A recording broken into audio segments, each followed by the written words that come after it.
નમસ્કાર, આપ જોઈ રહ્યા છો TV9. હું છું હાર્દિક મોદી. રાતના 10 વાગી રહ્યા છે અને આજના સૌથી અગત્યના 4 મુદ્દાઓ પર સૌથી પહેલા નજર કરીશું. આજના 4 મુદ્દા છે, સૌથી પહેલા તેની પર નજર કરીએ. આજનો પહેલો મુદ્દો છે બજેટ ખાસ અને હવે પૂરી થશે આશ. કારણ કે આ સવાલ એટલા માટે થઈ રહ્યો છે, એક બાદ એક અગત્યની જાહેરાત કરવામાં આવી છે. મોદી સરકારે 3.0ના બજેટમાં મિડલ ક્લાસને સૌથી મોટી રાહત આપી છે. આવકવેરામાં હવે 12,75,000 સુધી કોઈ જ ટેક્સ ભરવો નહીં પડે. જી હા, નિર્મલા સીતારમણના બજેટમાં આવકવેરા ભરનારાઓને મોટી રાહત મળી છે. હવે નવી કર વ્યવસ્થા હેઠળ રોજગારી મેળવનારા લોકોએ 12 લાખ સુધીની આવક પર કોઈ ટેક્સ ચૂકવવો નહીં પડે. સાથે જ 75,000 સુધી સ્ટાન્ડર્ડ ડિડક્શનનો પણ ફાયદો મળશે. નાણાપ્રધાને રજૂ કરેલા બજેટ પ્રમાણે નવી કર પ્રણાલી હેઠળ ટેક્સમાં ફેરફાર કરવામાં આવ્યો છે.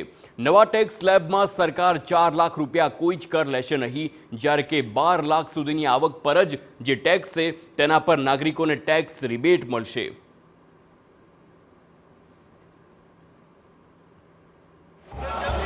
This is reflective of our government's trust on the middle class taxpayers. I am now happy to announce that there will be no income tax payable up to income of 12 lakh rupees.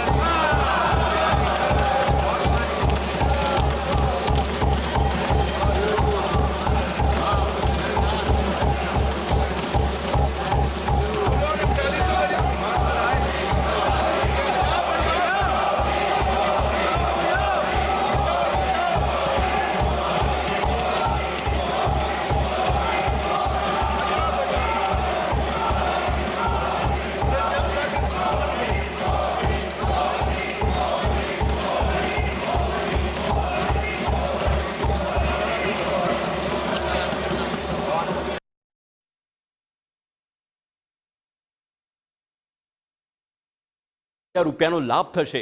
વળી વાર્ષિક 18 લાખ રૂપિયાની આવકવાળી વ્યક્તિને ટેક્સમાં 70,000 રૂપિયાનો ફાયદો થશે. થોડું વિસ્તારથી સમજીએ. 12 લાખની આવક સુધી કોઈ ટેક્સ નહીં. 1 લાખની મહિનાની આવક પર કોઈ ટેક્સ ચૂકવવો નહીં પડે. 12 લાખ સાથે 75,000 સ્ટાન્ડર્ડ ડિડક્શનનો પણ ફાયદો મળશે. એટલે કે 12.75 લાખથી ઉપરની આવક પર હવે કર લાગશે. 12.75થી 16 લાખની આવક પર 15% ટેક્સ ભરવો પડશે, તો 16થી 20 લાખની આવક પર 20% ટેક્સ ભરવો પડશે. 20થી 24 લાખની આવક પર 25% અને 10 લાખની આવકવાળાને 50,000નો ફાયદો થશે. તો 12 લાખની આવકવાળાને 80,000નો ફાયદો થવાનો છે, જ્યારે કે 15 લાખની આવક પર 95,000નો ફાયદો થશે. 20 લાખની આવક પર 1.50 લાખનો ફાયદો, જ્યારે 24 લાખની આવક પર 2.40 લાખનો ફાયદો છે. સરકારે આ વર્ષે પણ જૂની કર પ્રણાલીમાં કોઈ ફેરફાર નથી કર્યા, જે સરકારનું નવી કર પ્રણાલીને પ્રોત્સાહન આપવાના વલણનો ઇશારો કરે છે. આ સાથે જ દેશમાં નવો ઇન્કમ ટેક્સ કાયદો લાગુ પડશે, જે આગામી સપ્તાહે સરકાર નવું બિલ લઈને આવશે.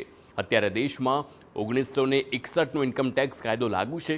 બજેટ 2020માં સરકારે આ જ કાયદા હેઠળ એક નવી કર પ્રણાલી લાગુ કરી હતી.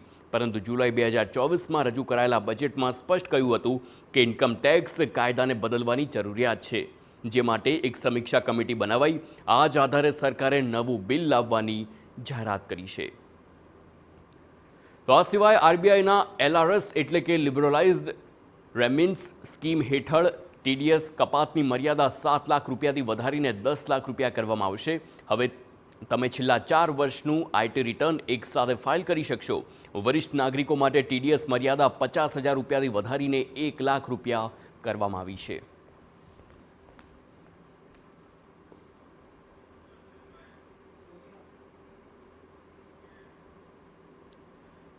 સરકારે રજૂ કરેલું બજેટ એ આમ આદમીનું બજેટ છે, જેનાથી બચત વધશે, રોકાણ પણ વધશે.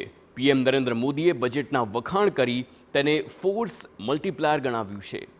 નાણાપ્રધાન નિર્મલા સીતારમણે બજેટમાં અનેક પ્રજાલક્ષી જાહેરાતો કરી છે. ત્યારે બજેટ મુદ્દે પ્રતિક્રિયા આપતા PM મોદીએ બજેટને વિકસિત ભારતનો રોડ મેપ ગણાવ્યો છે. PM મોદીએ કહ્યું કે આ બજેટ સામાન્ય નાગરિકોનું છે, જનતા માર્ગ જનાર્દનનું છે. આ બજેટ એક પ્રકારે ફોર્સ મલ્ટીપ્લાયર છે, જે બચત પણ વધારશે, રોકાણ પણ વધારશે, વપરાશ પણ વધારશે અને વિકાસને પણ તેજીથી આગળ ધપાવશે.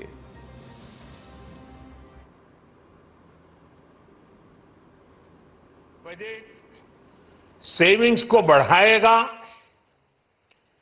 इन्वेस्टमेंट को बढ़ाएगा,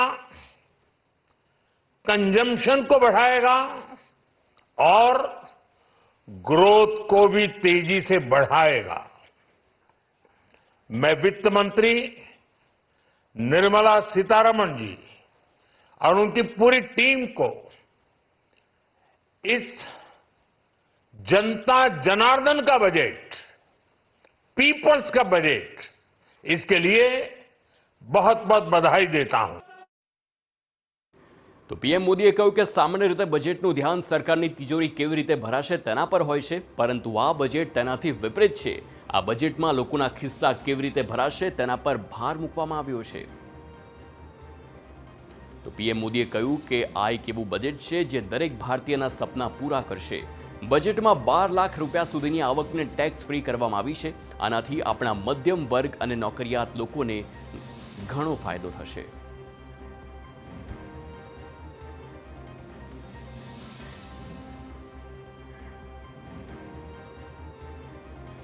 કેન્દ્રીય ગૃહપ્રધાન અમિત શાહની બજેટ અંગે એક અગત્યની પ્રતિક્રિયા સામે આવી છે। અમિત શાહે બજેટને ગણાવ્યો છે આત્મનિર્ભર ભારતનો રોડ મેપ। બજેટ શ્રેષ્ઠ ભારતના નિર્માણની દિશામાં મોદી સરકારની દૂરદર્શિતાની બ્લુપ્રિન્ટ છે તેમ શાહે જણાવ્યું છે। તો ખેડૂતો, ગરીબો, મધ્યમ વર્ગ અને મહિલાઓ એમ તમામ વર્ગને આ બજેટથી ફાયદો થયો છે। પીએમ મોદીના આત્મનિર્ભર ભારતનું આ રોડ મેપ છે આ બજેટ તેમ જણાવ્યું। તો સર્વસમાવેશી અને દૂરદર્શી બજેટ માટે પીએમ મોદી અને નિર્મલા સીતારમણને અભિનંદન।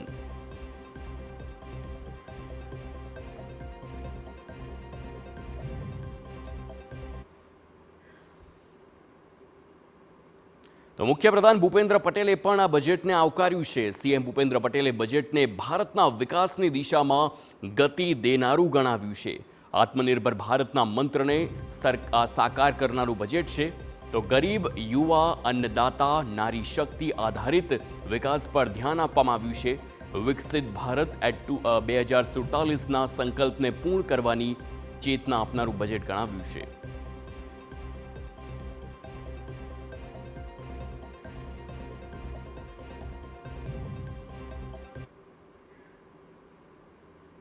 એક તરફ સીએમએ આવકાર્યું છે તો બીજી તરફ વિપક્ષે આ બજેટને નકાર્યું છે। શક્તિસિંહ ગોયલની પ્રતિક્રિયા સામે આવી અને બજેટમાં ગુજરાત માટે કોઈ પણ મહત્વપૂર્ણ જાહેરાત નથી તેમ શક્તિસિંહ ગોયલે જણાવ્યું છે। મંદીમાં રહેલા હીરા ઉદ્યોગને કોઈ રાહત નહીં, કાપડ ઉદ્યોગને કોઈ પ્રોત્સાહન નહીં, આ સાથે જ ખાતરમાં જીએસટીમાં પણ કોઈ રાહત નથી આપી।